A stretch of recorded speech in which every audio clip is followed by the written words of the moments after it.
காக்கும் கரை விநாயகருக்கு சரணம், பூண்டி மகானுக்கு அரோகரா.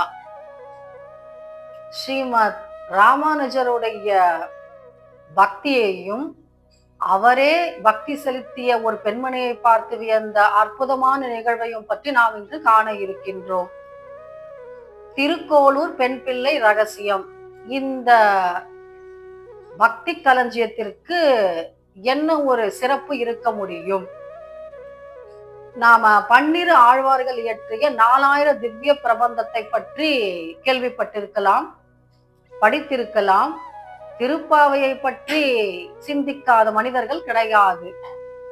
மார்கழி மாதத்திலே நாம் 30 நாளும் பாடுவோம் இந்த பக்தி பாசுரங்களை. இப்படி 4000 திவ்ய பிரபந்தத்திற்கு என்ன மதிப்பு இருக்க முடியுமோ அப்படிப்பட்ட ஒரு மதிப்பு இருக்கின்றது திருக்கோளூர் பெண் பிள்ளை ரகசியம். அது என்ன ஐயா திருக்கோளூர் பெண் பிள்ளை ரகசியம்? இந்த பெண்மணி யார்? ராமானுஜருக்கு இவள் எப்படி பக்தியை சொல்லிக் கொடுத்தாள் என்பதை பற்றி நாம் இன்று காணலாம். ஸ்ரீமத் ராமானுஜர் வைணவத்தின் மிகப்பெரிய பங்களிப்பை செய்தவர். சிறப்பு என்னவென்றால் இவர் வைணவத்திற்கு தூணாக நின்று வைணவ பக்தி இலக்கியத்தை வளர்த்தவர். இதில் இவருக்கு பெரும் பங்கு உண்டு. இவர் பல பெருமாள் ஸ்தலங்களை நாடி சென்று சேவை செய்து வருகின்றார். அப்பொழுது இவர் தாமிரபரணி நதி பாயக்கூடிய தூத்துக்குடி மாவட்டத்திற்கு வருகின்றார். இந்த மாவட்டத்திற்கு என்ன சிறப்பு என்றால், இந்த தாமிரபரணி நதி பாயக்கூடிய இடத்திலே நவ திருப்பதிகள் என்று சொல்லக்கூடிய 9 பெருமாள் ஸ்தலங்கள் உண்டு. நாம 108 வைணவ தலங்களை கேள்விப்பட்டிருக்கலாம். அதில் முதன்மையானது சிறப்பிடம் பெற்றது திருமலை திருப்பதி. இவர் திருக்கோளூர் வருகின்றார் தன்னுடைய அடியார்களோடும் சீடர்களோடும். அப்பொழுது இந்த திருக்கோளூருக்கு ஒரு வேறு சிறப்பு பெயர் உண்டு. அது என்ன என்றால் தேடி புகுமூர் என்று சொல்லுவார்களாம். அது என்ன ஐயா தேடி புகுமூர் அப்படின்னா, இந்த ஊருக்கு பெருமையை கேள்விப்பட்டு இந்த ஊருக்கு செல்ல வேண்டும் என்று விரும்புவார்களாம். அப்படிப்பட்ட அருமையான ஊரை தேடி அதிகாலை வேளையிலே ஸ்ரீமத் ராமானுஜரும் அவருடைய சீடர்களும் வந்து கொண்டிருக்கும் பொழுது எதிரே ஒரு மோர் விற்கக்கூடிய பெண்மணி தலையிலே ஒரு மோர் பாத்திரத்தை வைத்துக் கொண்டு அந்த அம்மையார் என்ன பண்றாங்க, அந்த ஊரை விட்டு வெளியே வருகின்றார்களாம். இது ஆச்சரியமாக இருந்ததாம் ஸ்ரீமத் ராமானுஜருக்கு. அவர் கேள்வி கேட்கின்றாராம், அம்மா இந்த ஊருக்கே மிகப்பெரிய சிறப்பு உண்டு தேடி புகும் ஊர் என்று, நீ இந்த ஊரை விட்டு எங்கே அம்மா வெளியே செல்கின்றாய் என்று கேட்கும் பொழுது அந்த பெண் பிள்ளை சொல்கின்றாளாம், ஐயா நான் பக்தி செய்யவில்லையே. எப்படி பக்தி செலுத்துவது என்றால் வெறும் பூமாலை கட்டுவது மட்டும் தானா, பாமாலை பாடுவது மட்டும் தானா? எப்படி பக்தி செலுத்த வேண்டும்? ஆச்சாரியர்கள் என்றால் வித்தையை கற்பிப்பவர்கள் மட்டும் கிடையாது, பக்தியை எப்படி பயிற்றுவிக்க வேண்டும் என்பதிலும் அவர்கள் ஆச்சாரியர்கள் தான். அதிலிருந்தும் நாம் அவர்களை பின்பற்றலாம், அவர்கள் சொல்லிக் கொடுக்கலாம். இப்படி ராமாயணத்திலிருந்தும் ஸ்ரீமத் பகவத்கீதையிலிருந்தும் மகாபாரதத்திலிருந்தும் பல பக்தர்களுடைய பெயர்களை சொல்லி இப்படியெல்லாம் நான் பக்தி செலுத்தினேனா கிருஷ்ணன் மீது என்று சொல்கின்றாலாம். எவ்வளவு லாபகம் பாருங்கள். ஒரு மோர் விற்கக்கூடிய பெண்மணிக்கு எப்படி இந்த அசகாய திறமை கை வந்தது? எப்படி இந்த பயிற்சி முறை இருக்க முடியும்? எவ்வளவு அனாயாசமாக சொல்கின்றால் பாருங்கள். அழைத்து வர சென்றேனா அக்ரூரரை போலே, அகமொழித்து விட்டேனோ விதுரரை போலே என்று சொல்லி இப்படி ஒவ்வொரு பெயராக சொல்லிக் கொண்டு வருகின்றாலாம். வெறும் 81 வார்த்தைகள் தான். ஆனால் அதில் அடங்கி இருப்பது அத்தனை பக்தர்களுடைய பெயர்களும். எவ்வளவு சாமர்த்தியம் பாருங்கள் இந்த பெண் பிள்ளைக்கு. இந்த 81 வார்த்தைகளிலே அத்தனை பேரையும் உள்ளடக்கி விட்டாலாம். ராமானுஜருக்கே ஆச்சரியமாக போய்விட்டது. ஏன்னா அத்தனை அடியார்களும் இவருடைய காலில் விழுந்து குருவே என்று நமஸ்கரிக்கின்றார்கள். சாஷ்டாங்கமாக விழுந்து. ஆனால் அப்படிப்பட்ட ராமானுஜரை அதிசயப்பட்டு போய்விட்டாராம். ஏன்னா அவர் சேவிக்க வந்தது வைத்தமாநிதி பெருமாளை சேவிக்க வேண்டும் என்று இந்த ஊருக்கு திருக்கோள் இருக்கு. ஆனால் பெருமாளை தரிசனம் செய்வதற்கு முன்பாக பெருமாளின் பக்தியை அவர் சேவித்து விட்டார் பாருங்கள். சரி, இந்த அம்மா சொல்கின்றார்கள் அல்லவா, அழைத்து வர சென்றேனோ அக்ரூரரை போல என்று சொல்கின்றாள் அல்லவா, இந்த ஒற்றை வார்த்தைக்கு என்ன அர்த்தம் இருக்க முடியும்? கடைசியாக முடிக்கின்றால் பாருங்கள் 81வது வார்த்தை, துறை வேறு செய்தேனோ பகவரை போல, இப்படி முடியும். சரி, நாம முதல் வார்த்தையை மட்டும் பார்க்கலாம். அழைத்து வர சென்றேனோ அக்ரூரரை போல என்பதற்கு என்ன அர்த்தம்? அக்ரூரர் யார்? மதுராபுரியை ஆண்ட கம்சனுடைய அரசவையிலே அமைச்சராக பணியாற்றியவர். கிருஷ்ணருடைய தகப்பனார் வசுதேவருடைய சகோதரர்.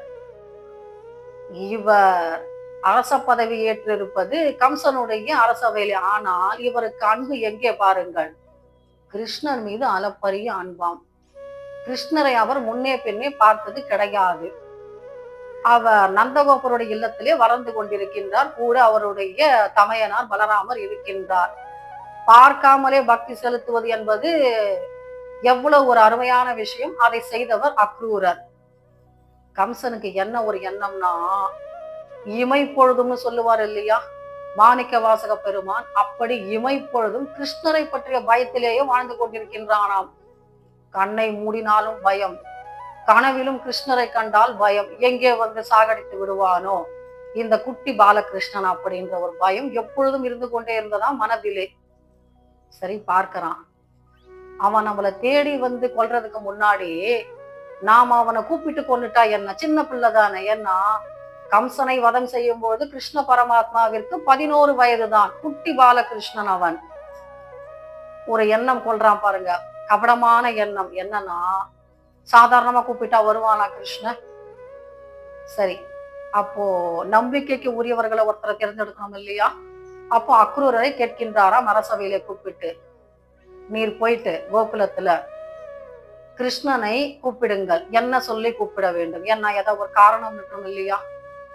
ஒரு பெரிய திருவிழா நடக்க போகுதப்பா இந்த மதுராவுல, நீ போய் அழைச்சிட்டு வா, ஒரு திருவிழா அப்படின்னு அனுப்பி வைக்கிறாராம். அக்ரூரருடைய ஆனந்தம் சொல்லி முடியாதான். ஏன்னா யாரை பார்க்க வேண்டும் என்று அவர் நினைத்து கொண்டிருக்கின்றாரோ, மனது உருகி கொண்டிருக்கின்றாரோ, அந்த பாலகிருஷ்ணனை பார்ப்பதற்கு ஒரு சந்தர்ப்பம் என்றால் இந்த அருமையான ஒரு சந்தர்ப்பத்தை யாராவது கை நழுவ விடுவார்களா? பக்தன் என்றால் யார்? பரமனை பார்க்க வேண்டும் என்று உள்ளூர் ஆசைப்பட்டு கொண்டிருப்பவன் தானே பக்தன். அக்ரூருடைய ஆனந்தம் சொல்லி முடியவில்லை. அவருக்கா மனது கொள்ளாத சந்தோஷம். ஆனா வெளியே சொல்லிக்கல. ஏன்னா கம்சன் கோபமா இருக்கான் இல்லையா? அவனுக்கு என்ன பாருங்க, அந்த சிறு பிள்ளைய கூட்டிக்கிட்டு வந்து குவலையா பீடம் என்ற ஒரு யானையை விட்டு அந்த குழந்தையை நாம அழித்து விடலாம், அந்த யானையை ஏவி என்பது எண்ணம். சரிப்பா, இந்த ஒரு எண்ணம் நடைபெறவில்லை என்று சொன்னால் இன்னொரு ஆப்ஷன் வச்சுக்கிட்டு இருக்கான். அது என்னன்னா, மல்லர்கள் சானூரன் முஷ்டிகன் இந்த 2 பேரையும் விட்டு அந்த சிறு பிள்ளைய நாம அடிச்சு துவம்சம் பண்ணிடலாம் அப்படின்ற ஒரு எண்ணம். இந்த 2 ஆப்ஷனை கையில வச்சுக்கிட்டு சொல்றானா, அக்ரூர நீர் போயிட்டு என்ன பண்றீங்க, தேரலை அழைச்சுக்கிட்டு வாங்கல கிருஷ்ணனா அப்படின்னு. அக்ரூருக்கு என்ன எண்ணம்னா 2 எண்ணம். ஒண்ணு என்னன்னா, கிருஷ்ணரை பார்க்க போகின்றோமே என்ற ஒரு அற்புதமான எண்ணம் ஒன்று இருக்கின்றது. இன்னொன்று என்னன்னா, ஐயோ இந்த பாவி என்ன செய்து விடுவானோ இந்த குழந்தை அப்படின்ற ஒரு அச்சமும் இருக்கின்றதாம். சரி, ஆனா முதல்ல மகிழ்ச்சி இருக்கு இல்லையா, நாம கிருஷ்ணனை பார்க்கணும் இல்லையா? எவ்வளவு ஆனந்தம் அவருக்கு. அவர் கிளம்பி போகின்றாராம் சந்தோஷமாக. தேரிலே அக்ரூரர் புறப்பட்டு விட்டாராம். அழைத்து வர செல்லும் பொழுது வழியிலே வந்து பார்க்கிறாரு, கோகுலத்தை அடையும் வழியில கிருஷ்ணருடைய காலடின்னு யாரோ சொல்றாங்களாம். அவர் தேர்ல புறப்பட்டு இருக்கும் போது அவருக்கு பாருங்க, பரமனைத்தான் கும்பிட வேண்டும் என்ற எண்ணம் கிடையாது. பரமனுடைய பாத துளி கூட நாம் சிரசிலே நாம் தூவிக்கொள்ளலாம் அல்லவா, அதை எடுத்து கண்களிலே ஒற்றி கொள்ளலாம் அல்லவா. தேரை நிறுத்தி விட்டு என்ன பண்றாராம் பாருங்க, கிருஷ்ணருடைய பாதம் என்று சொன்னவுடன் அதிலே விழுந்து புரள்கின்றாராம், கிருஷ்ணா கிருஷ்ணா என்று. எத்தகைய ஆனந்தம் பாருங்கள் அக்ரூருக்கு. இப்படிப்பட்ட பக்தி நம்மால் செலுத்த முடியுமா? சரி, கோகுலத்திற்கு வந்தாயிற்று. அவருடைய அவசரம் பாருங்க. நந்தகோபருடைய இல்லத்தை அடைந்து விட்டாராம். ஒவ்வொரு அறையாக சென்று பார்க்கின்றாராம். கிருஷ்ணன் எங்கே இருக்கின்றானோ எங்கே இருக்கின்றானோ என்று ஒவ்வொரு அறையாக தேடுகின்றாராம். அவருடைய ஆவல் அப்படி. கண்டு விடுவோனோ என்னுடைய கிருஷ்ணனை, என்னுடைய கண்ண பெருமானை நான் பார்த்து விடுவேனோ கண்ணார என்ற ஒரு ஆவல். அந்த ஆவல் மிகுதியிலே ஒவ்வொரு அறையாக சென்று பார்க்கின்றாராம். பார்த்தால் வாசலிலே நின்று கொண்டிருக்கின்றான் பாலகிருஷ்ணன். ஆனா வர்ற வழியெல்லாம் யாரை சிந்திச்சுக்கிட்டு இருந்தாருன்னு பாருங்க.